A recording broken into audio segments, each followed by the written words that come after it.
we need to talk about the situation that's going on in the Ukraine, what Joe Biden is trying to do. So I am going to start this off with Danny Haifong's tweet.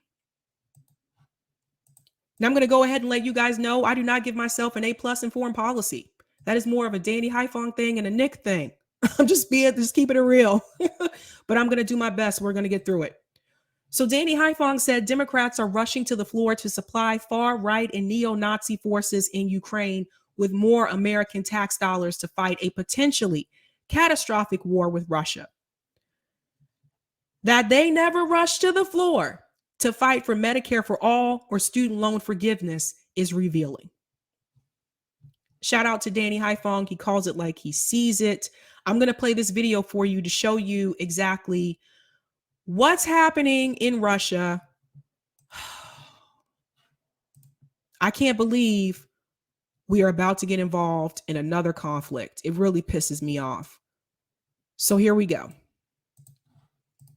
Share my screen.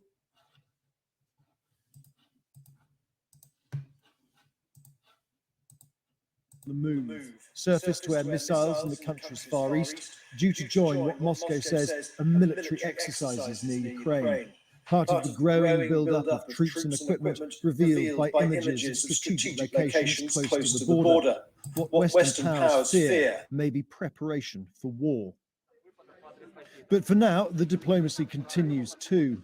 America's and Russia's top diplomats met in Geneva and at first couldn't even agree how to greet one another, with one question on everyone's lips. Is an invasion likely, as President Biden suggested? Mr. Lavrov seemed to suggest it was up to the United States, and later dismissed talk of invasion as hysterical rhetoric designed to provoke Ukraine. What does Russia want most? An unstable, dependent Ukraine, or a new sphere of influence in Eastern Europe? We are not trying to get a sphere of influence, but what NATO is doing shows it considers Ukraine to be a part of its sphere of influence. To the West, Ukraine is an independent, sovereign nation. That means it has a right to self-determination, free from Russian control. And if it wants to join NATO or any other international alliance, well, that's for it to decide. Russia's view is different. It sees the former Soviet country as historically within its sphere of influence, and also strategically important. Crimea was annexed in part to protect Russia's access to the Black Sea. And as for NATO membership, that would be seen as a threat to Russia's core security. That's why President Putin wants NATO to rule out Ukraine ever becoming a member and withdraw its forces from Eastern Europe. America's Secretary of State rejected these as non-starters and once again sought to deter any military action. We've been clear. If any Russian military forces move across Ukraine's border, that's a renewed invasion. It will be met with swift, severe, and a united response from the United States and our partners and allies. There was no breakthrough at the talks here today. All right, I have something to say, and then I'm going to show you something else in reference to this as well. The United States government does not need to get involved. I've said this before multiple times. I do not agree with the United States government interfering in other countries' conflicts. Every time we do this, it goes tremendously bad. Every time. Now, it was just a couple months ago that some people were applauding Joe Biden for withdrawing troops from Afghanistan. Now, we can argue and have a little debate over that because I would still say there's still contractors in Afghanistan. But some people, nevertheless, were applauding Joe Biden for doing that.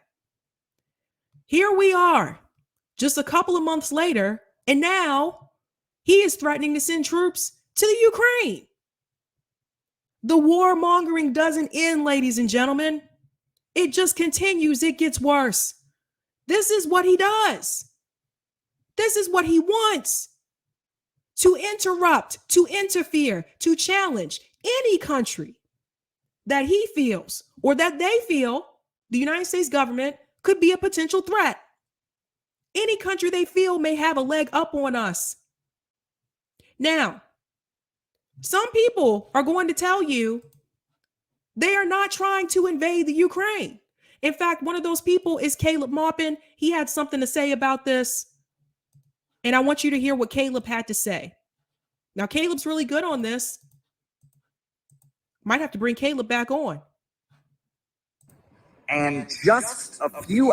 Give me just a second. I have to mute myself.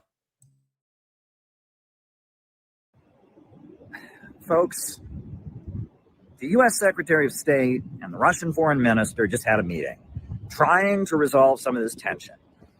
And just a few hours later, we hear that the USA is sending military helicopters to Ukraine. You got Estonia, Lithuania, Latvia, they're sending anti-tank missiles. Everyone is pouring all kinds of weapons into Ukraine. This is insanity. This is just complete and utter insanity. Russia is not going to invade Ukraine. Russia is not going to invade Ukraine. Russia is not going to invade Ukraine. You know how many times they have to say this? They don't want a war. They don't want to invade Ukraine. This is insane. This is nuts. I have never seen anything like this. This government in Ukraine that they're giving lethal weapons to is full of neo-Nazis. They tear down World War II memorials. Okay, they've got an actual Nazi battalion. The Azov Battalion, it's a section of the army that's like Nazi. They just had a parade for Stepan Bandera, who is a Nazi collaborator. This is insanity. You don't stop war. You don't bring peace by pouring weapons into countries. This insane rhetoric has got to stop. This is going to lead to a disaster. Nobody is benefiting from this. We are edging closer and closer and closer to World War III. This is a complete and utter nightmare. It's got to stop. I mean, no one has any idea how dangerous this is. This is not a joke. This is really extreme. A lot of people are going to get hurt and a lot of people are going to die if this doesn't stop. Okay? This has got to stop. This has to stop. It must stop. You have no idea how dangerous this is. This is a nightmare unfolding. This is really a nightmare.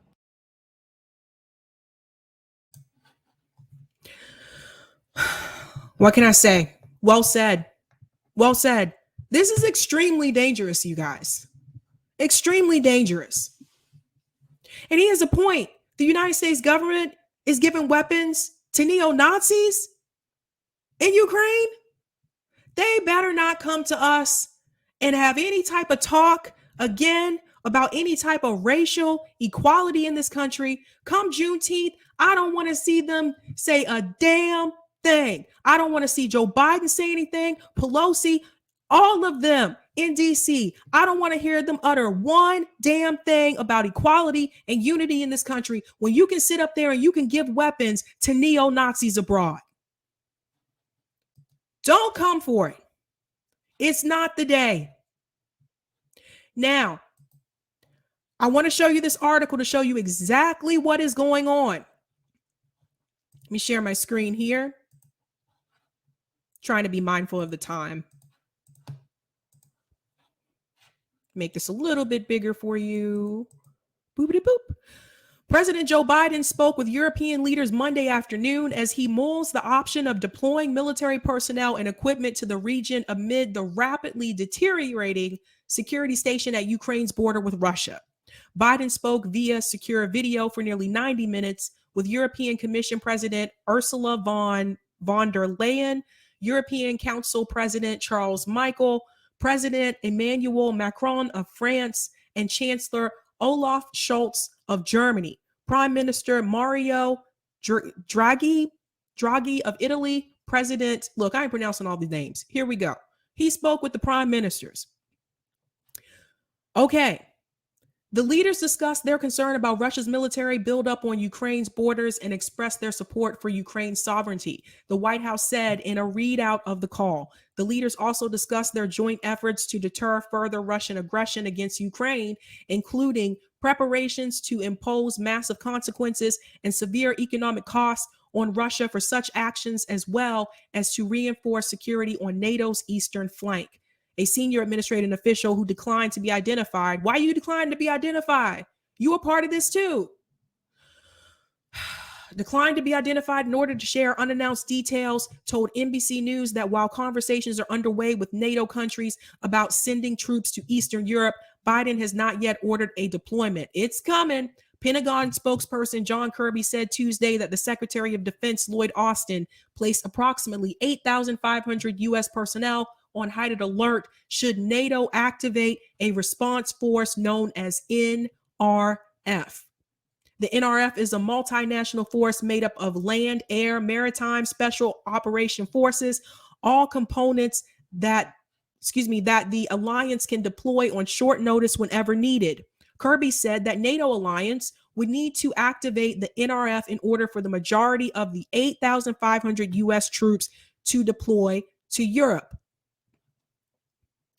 The Russians have amassed more than 100,000 troops and equipment on its borders with Ukraine and in recent days deployed additional troops to Belarus. The latest revelations come as the State Department issued an order Sunday evening for eligible family members of personnel at its embassy in Kyiv to leave the country due to the deteriorating security conditions. I'm going to put this article in the chat because I actually don't have time. Apologies. To go through the whole article, but there's something else that I wanted to show you. Some of you may be wondering, what does NATO have to do with all of this? So I'm going to show you. Now, NATO has become a flashpoint with Russia and Ukraine. And what I want to mention, if I remember correctly, I seriously thought, and if I'm wrong, I apologize for this, but if my memory serves me correctly, I thought after the Berlin Wall fell that we agreed that we would not expand NATO. I thought it was after the Berlin Wall fell. I could be wrong, but I think I'm right on that. But I want to scroll down here and show you. So here is NATO's expanding membership. So again, NATO has expanded, and I thought that was not supposed to happen. I thought there was an agreement that this would not occur. I don't know, but that's what I thought. But as you can notice here from the map, NATO has indeed expanded. And here is Russia over here, and you see the Ukraine is right there at Russia's border. Now, the dark green countries, those are the founding members. The medium colored green, that is Cold War expansion. And post-Cold War expansion is the light colored green that you see here next to Ukraine. So NATO has expanded pretty far. Now, there was something I wanted to show you here. Oh, yep, that's it. Did the United States promise the Soviet Union that it would freeze NATO expansion? Russian officials say that the U.S. government, this larger, made a pledge to Soviet leaders not to expand the alliance's eastern borders, a commitment they say came during the flurry of democracy. Yes, following the fall of the Berlin Wall in 1989. And surrounding the reunification of Germany in 1990. So I'm correct. So what the hell happened?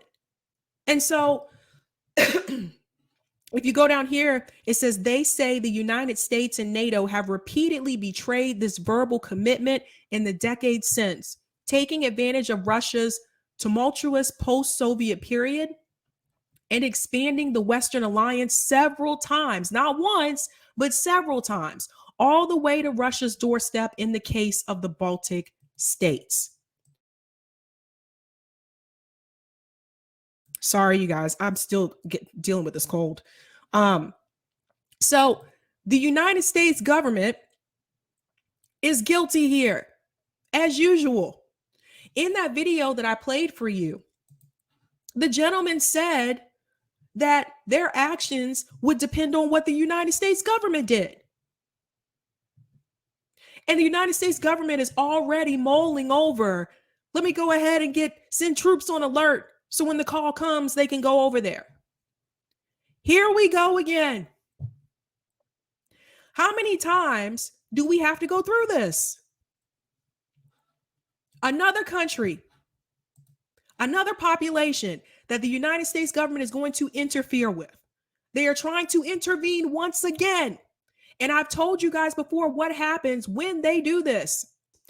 Every time the United States government intervenes in another country's conflict, the people who are in that country are worse off than they were before the United States government intervened.